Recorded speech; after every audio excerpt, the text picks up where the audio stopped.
You're with us from New York, Kevin McCullough in the standard AFA Today studios. We are here with you each weekday and always glad to be keeping our eye on what's going on in the news. A special treat for you today on AFA Today. We've got April Butcher stopping by. She is with Operation Christmas Child, and she's going to tell us firsthand why this ministry that you just heard a little report on from the AFN News as to why it's so important. So we're looking forward to that discussion with her. And then a couple of other stories I want to make sure we get to today. One of which is, well, it almost defies the ability to explain or discuss. I don't know if you saw the report, but in the last couple of days, there's been this this kind of phenomenon that some of the news has taken into account and is propping up. There is this story out of Los Angeles that Dave Urbanski wrote about on theblaze.com earlier this week. But evidently, atheists have taken to coming together on Sunday mornings to have mega-atheist church. Let me read from the article. It looked like a typical Sunday morning at any mega-church.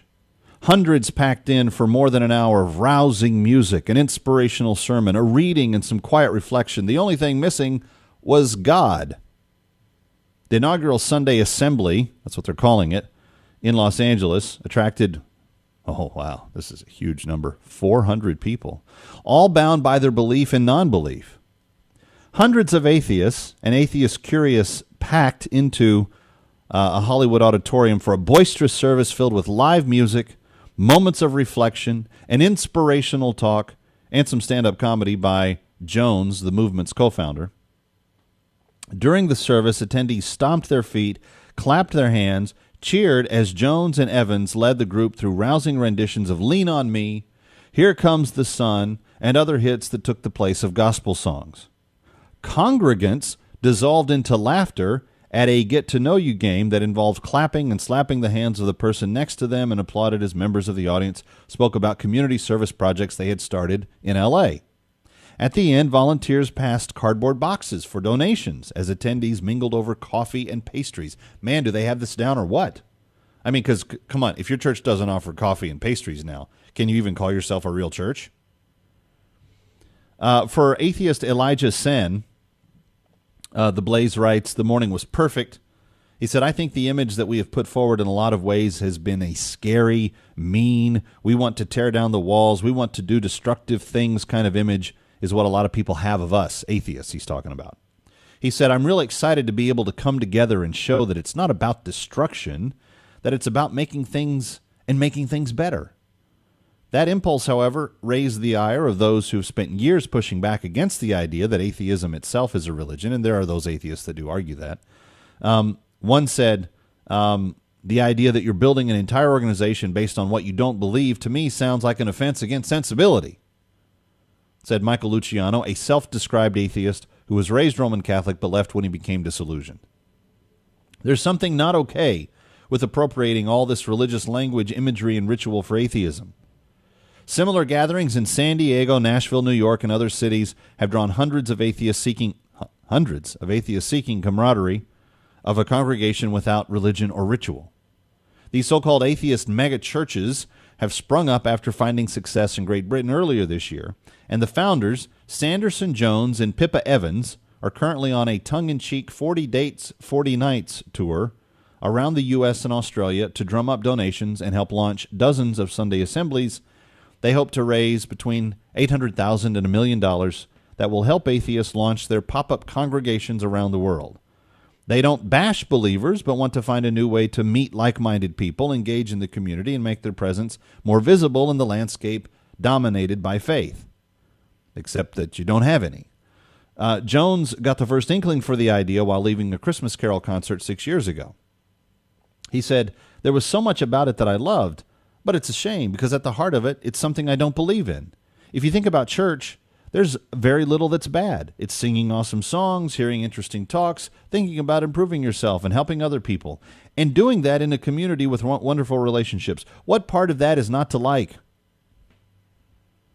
That's what the founder of these atheist megachurches said. The movement dovetails with new studies that are showing an increasing number of Americans drifting from formal religious affiliation. The Pew Forum released a study last year that found 20% of Americans say they have no religious affiliation, an increase from 15% in the last 5 years. Now, the Sunday Assembly, whose motto is to live better, help often, and wonder more, taps into that universe of people who left their faith but now miss the community church provided, said Phil Zuckerman, a professor of secular studies at Pitzer College in Claremont. It also plays into a feeling among some atheists that they should make themselves more visible. For example, last December, an atheist in Santa Monica created an uproar, triggered a lawsuit when he set up a godless display amid Christian nativity scenes that were part of a beloved decades-old tradition. In the U.S., says the professor, there's a little bit of a feeling that if you're not religious, you're not patriotic. I think a lot of secular people say, hey, wait a minute. We're charitable, we are good people, we're good parents, and we're just as good as citizens as you, and we're going to start a church to prove it. It's still a minority, but there's enough of them now to do it.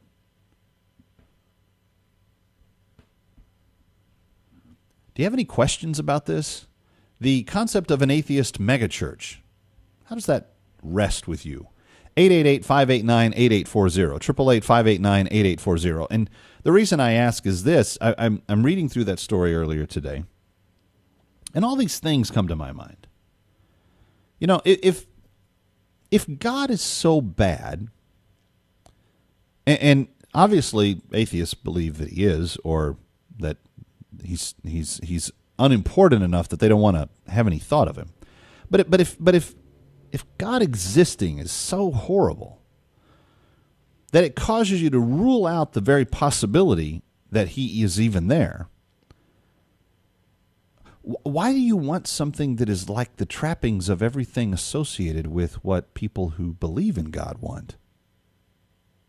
See, I think this gets down to the moral level of the individual. 888-589-8840, 888-589-8840. If you don't like God, well, why would you like God's creations? So why would you want to be in community with people that God had made if you dislike him? If you don't believe he's there, if his existence, because every human being you meet, there's a reflection of God as God that is presented when he's there. So if that's the case, and this is what rolls around in my head, and I can't quite come to grasp with it, maybe you were burned by church, and so church is this horrible thing, and you know, some fundamentalist uncle abused you when you were a kid, and the saddest of sad sob stories that are out there, I'm sure there are some. Because, by the way, Christians aren't particularly good people, they're just redeemed people. That's an important thing for us to understand. They're not necessarily morally superior to anybody.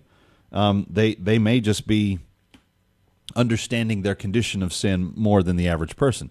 But at the end of the day, you've got all these things that are kind of associated with traditional church. You've got gathering together. So you get out of bed, you go early in the morning, you get there, you get the parking spot, you sit in the pew, you wait for the music to start. Most churches don't have great music. They have okay music. They don't have great music. So you kind of suffer through the quality of whatever it is you're dealing with. And then you get to a communicator that may be pretty good at what he says and the Sunday morning message, but he's not like, not every one of them's like Chuck Swindoll. So at the end of the day, you're struggling with, why do we even do this? And if you're an atheist, the advantage is you don't have to. You just can sleep in on Sunday morning. You just wait for the football games to come on at noon, and then you don't have to worry about anything else. If you're an atheist, you don't have to listen to that one woman that always wants to sing on the vocal team who can't sing because she's constantly off key, and it bothers everybody, and that so annoys you. That's why you stopped going to the seeker church. If you don't believe God is there, or at worst that he doesn't at least care about the situation, why put yourself in an exact mirror of everything that you dislike about the community of God? Wait, did I read something in there about the two founders of this movement trying to raise $800,000 to $1 million? Oh, okay. Huh. I wonder if that might be part of the gig. I'm just curious.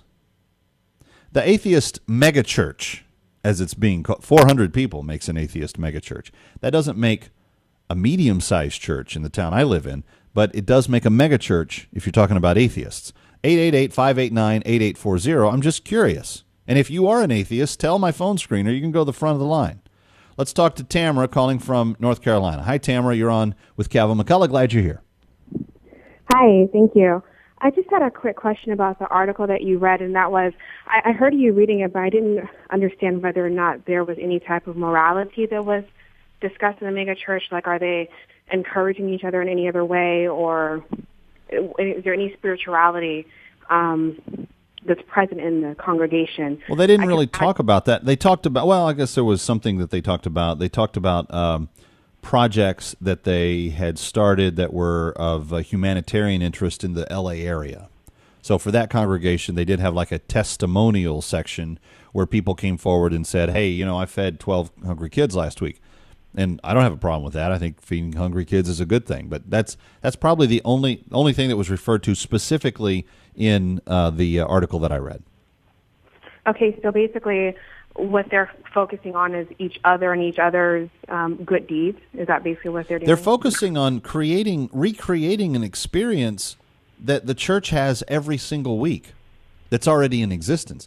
They're creating a meeting, an assembly, if you will, of them coming together.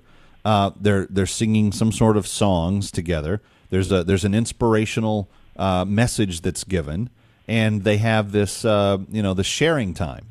So they're trying to mimic what a church actually does, but they don't want to be anything related to God. They just want it to be, I don't know, a get-together and feel-good session, I guess.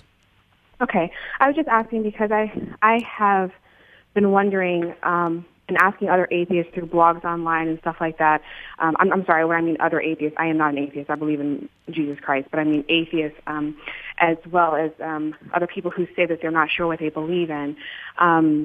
What exactly it is that turns them off about God. And I find a lot of people saying that what turns them off about God and about church is that they're not able to say that one person or one creator can account for or can atone for or appease all of mankind's sins, and that they don't find a lot of comfort or peace in there.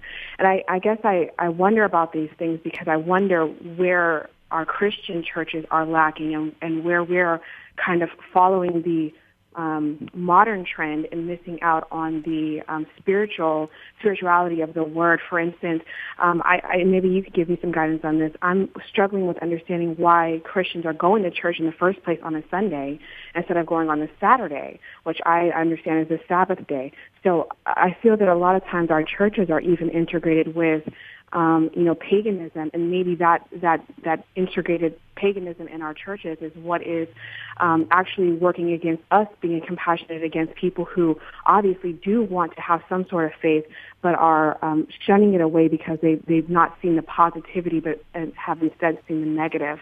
I don't know what your thoughts are on that, but that's basically. Yeah, I think you may be onto something there, Tamara. I think the answer is much simpler, though. I think that. I think that the average person that wants to reject God just doesn't want to face their own sin. They're too prideful to say that they need salvation, that there's anything that a God could do for them. And at the end of the day, they just kind of think it's all, beneath them, sort of. But I do find it interesting, though, that now they're trying to create the church experience along these lines.